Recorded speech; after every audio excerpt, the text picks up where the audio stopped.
ब्रेकनंतर बातमी नाशिकमधली नाशिक शहरातील विविध धर्माच्या अनधिकृत धार्मिक स्थळांचा वाद पेटण्याची शक्यता आहे। शहरातील 71 धार्मिक स्थळे येत्या महिनाभरात पालिका जमीनदोस्त करणार आहे। उच्च न्यायालयाच्या आदेशानंतर शहरातील 647 धार्मिक स्थळे महापालिकेने अनधिकृत ठरवली आहेत। ही कारवाई रोखण्यासाठी धार्मिक स्थळ बचाव समितीने संघर्षाचा पवित्रा घेतलाय।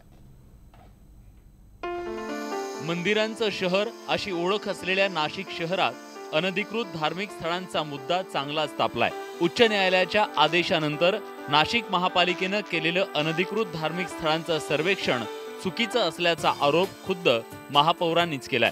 मंदिरांची नोंद तिथे झालेली आहे, पण आपण सगळ्यांनी वैयक्तिक आपण त्या ठिकाणी हरकत घेणं गरजेचं आहे।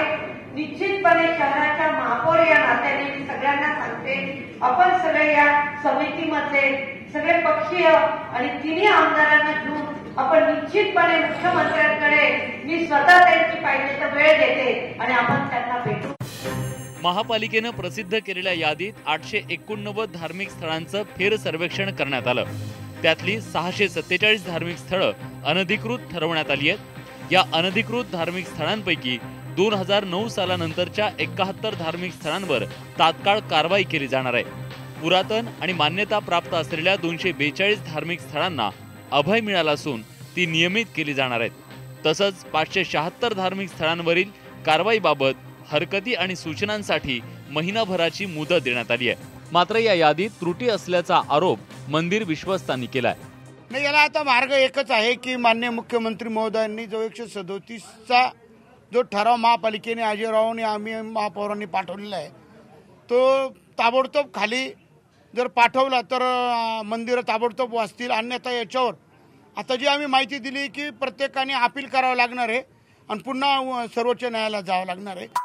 अनधिकृत धार्मिक स्थळांची यादी प्रसिद्ध होताच पुन्हा उच्च न्यायालयात दाद मागण्याचा निर्णय धार्मिक स्थळ बचाव समितीने घेतलाय।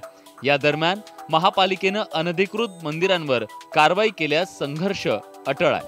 आमचं म्हणणं असं आहे, ज्या धार्मिक स्थळांमुळे त्या शहरातली शांतता नांदते, जी धार्मिक स्थळे त्या भागातल्या ओपन स्पेसमध्ये आहे, ज्या ठिकाणी सगळे ज्येष्ठ नागरिक वगैरे त्या ठिकाणी येतात, पूजा अर्चा करतात, आणि अशा धार्मिक स्थळांच्या बाबतीत हातोडा का, हा आमचा खरा प्रश्न आहे।